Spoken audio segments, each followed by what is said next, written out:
پاکستانی حکام ایران اور امریکہ کے درمیان تہران کے جوہری پروگرام پر جاری مذاکرات میں اہم پیش رفت کے لیے پر امید ہیں۔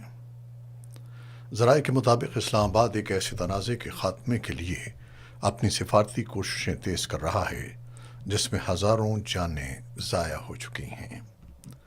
اسی تناظر میں پاکستان کا ایک اعلیٰ سطحی وفد جس کی قیادت army chief general Asim Munir کر رہے ہیں، تہران پہنچا ہے، جہاں اس نے ایرانی قیادت کو امریکہ کا پیغام پہنچایا اور دونوں ممالک کے درمیان ممکنہ نئے مذاکراتی دور پر بات چیت کی۔ اطلاعات کے مطابق پاکستان تہران اور واشنگٹن کے درمیان پیغامات کی ترسیل میں اہم کردار ادا کر رہا ہے۔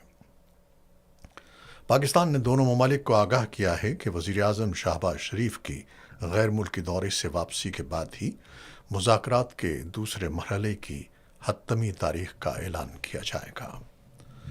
توقع ہے کہ اگلا دور آئندہ ہفتے اسلام آباد میں منعقد ہوگا، جس میں وہی ٹیمیں شریک ہوں گی جو پہلے مرحلے میں شامل تھیں۔